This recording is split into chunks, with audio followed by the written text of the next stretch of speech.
Mungkin kalau ada yang tidak kelihatan biasanya karena sinyalnya mungkin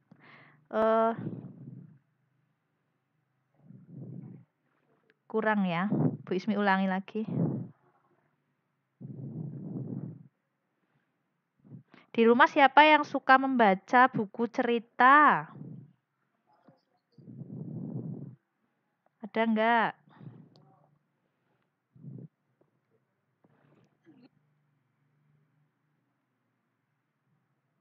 Kalau anak-anak suka membaca biasanya lebih mudah memahami isi bacaan. Nah, udah kelihatan? Ide pokok paragraf? Oke. Kita akan kalau belum mungkin sinyalnya kurang kuat ya nak ya, karena atau kamu cari yang namanya Bu Ismi kemudian diklik agar lebih besar layarnya. Ya. Nah, ini paragraf yang pertama. Ini anak-anak juga bisa lihat di buku paket. Kalau tidak kelihatan anak-anak bisa lihat di buku paket halaman sebentar Bu Ismi tadi lupa. Yang tidak kelihatan bisa di buku paket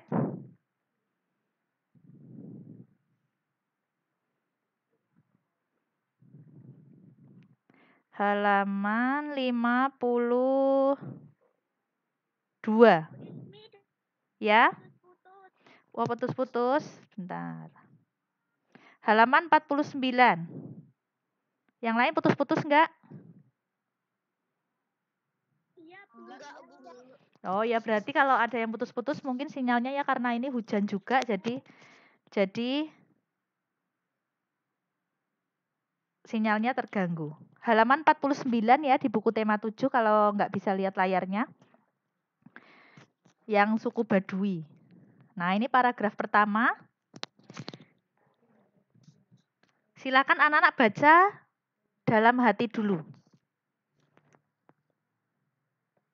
Anak-anak baca dalam hati. Bu Ismi akan bacakan pelan-pelan. Anak-anak bisa membaca dalam hati juga ya. Banten merupakan sebuah provinsi di Pulau Jawa bagian barat.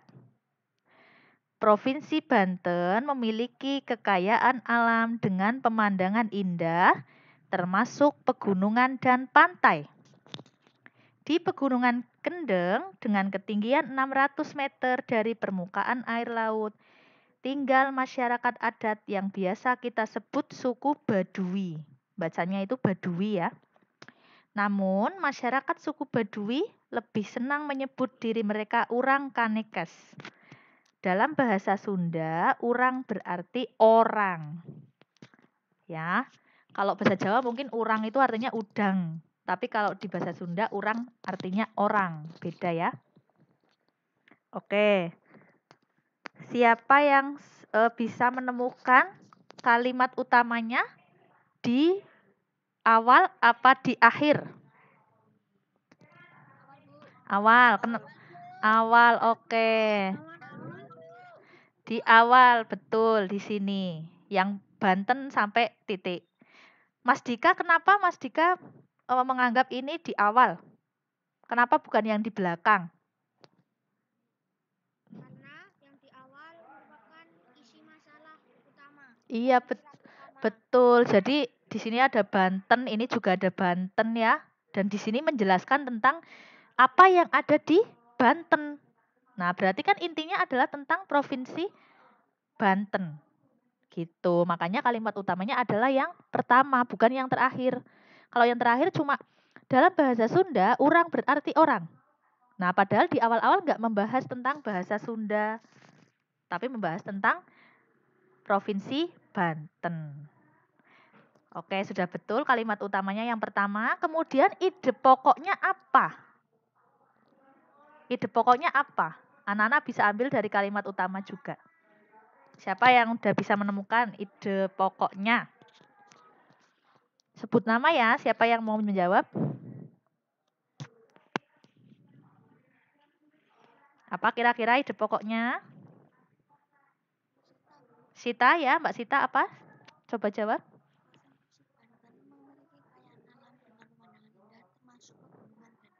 Oke, kita tampung dulu. Ada lagi yang lain yang mau menjawab? Nggak apa-apa, beda-beda. Tadi, Bu, Fadli, oke, apa Mas Fadli? Menurut Mas Fadli, ide pokoknya?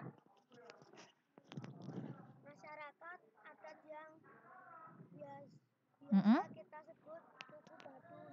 Oke, itu jawaban Mas Fadli. Ada lagi yang lain? Adika, Bu. Dika apa? Menurut Dika? Bu, Dika dulu tadi apa menurut Mas Dika? Banten merupakan sebuah provinsi di Pulau Jawa bagian barat. Oke, itu Mas Dika. Ada lagi tadi siapa?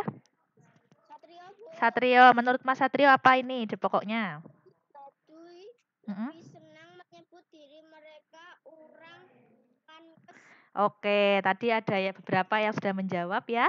Mbak Sita, Mas Fadil, Mas Dika, sama Mas Satrio. Anak-anak ingat kemarin cara mencari ide pokok itu bisa terkandung di kalimat utamanya. Di sini, di kalimat pertama tadi.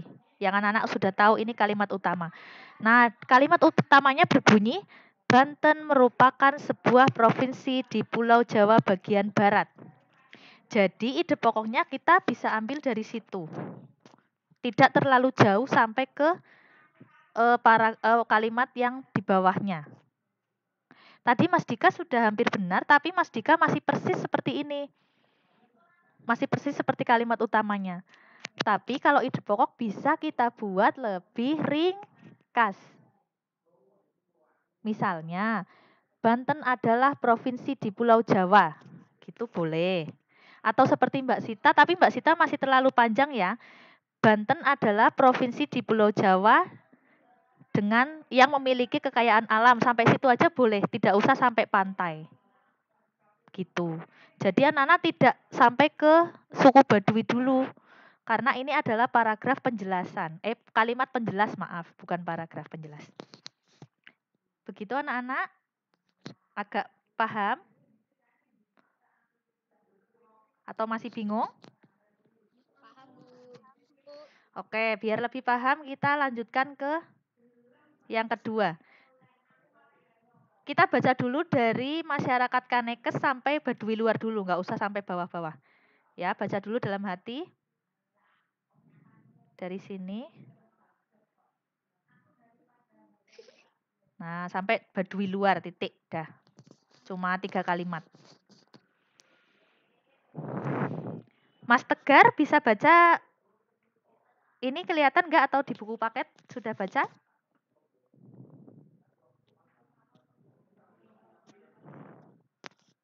Nggak kelihatan ya, Bu. Nggak kelihatan.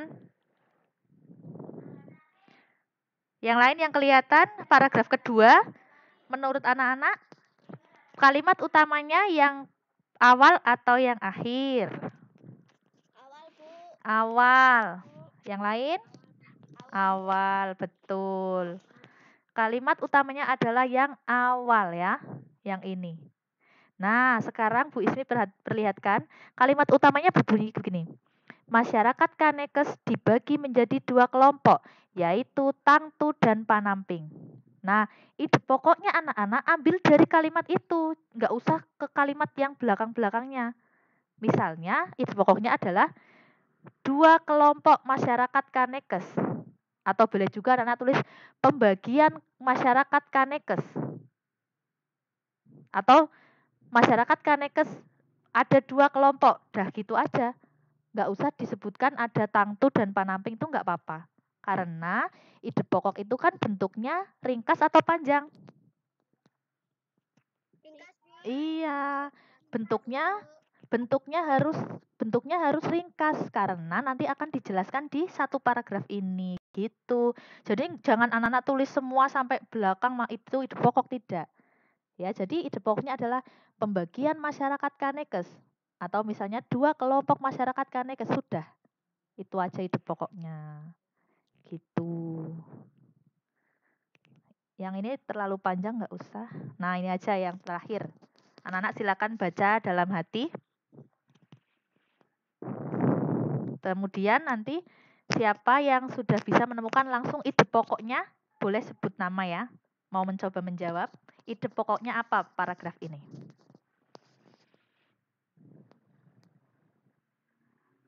Ide pokoknya apa?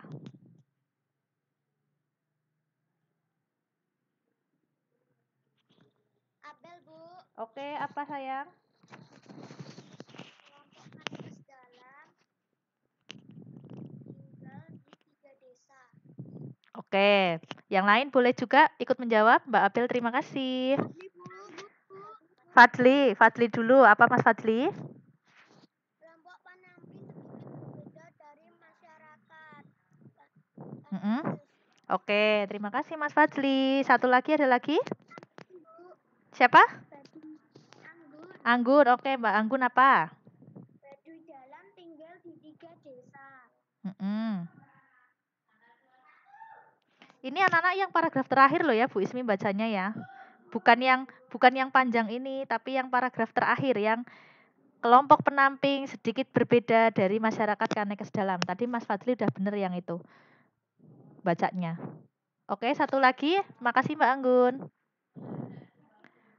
Ada lagi yang mau coba jawab?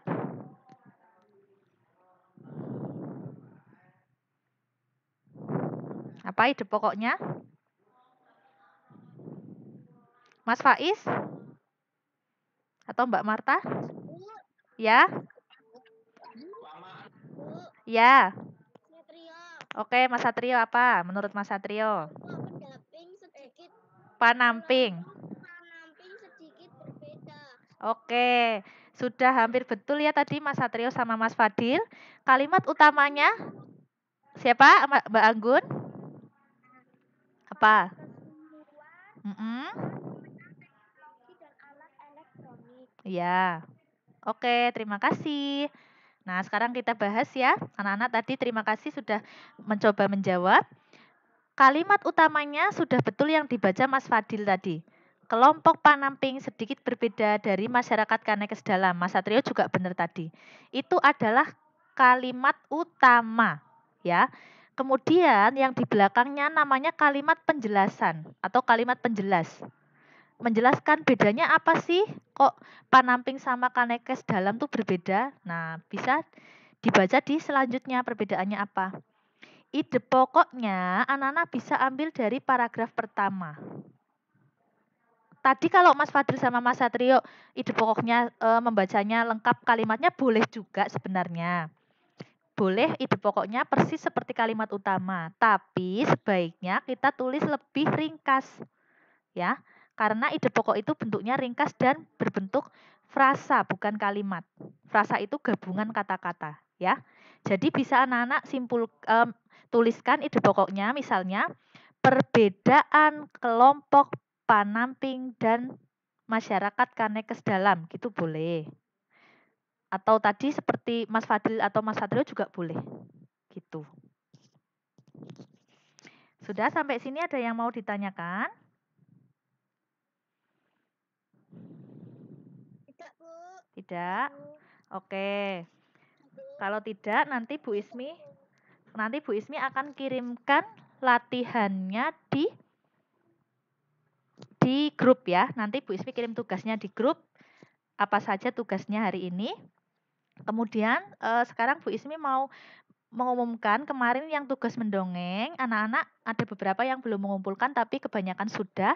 Nah, Bu Ismi sudah lihat semuanya kemarin dan Bu Ismi hari ini mau memberikan piagam walaupun hanya lewat nanti Bu Ismi kirim lewat WA ya. Piagam untuk anak-anak yang kemarin mendongengnya paling baik. Sebenarnya semuanya sudah baik tapi Bu Ismi pilih ada 4 yang terbaik. Terima kasih karena anak-anak mengerjakannya dengan usaha yang maksimal dan juga dikerjakan dengan tepat waktu ya. Yang pertama Bu Ismi berikan pada Mbak Saki. Terima kasih. Anak-anak boleh berikan tepuk tangan ya. Ya, terima kasih.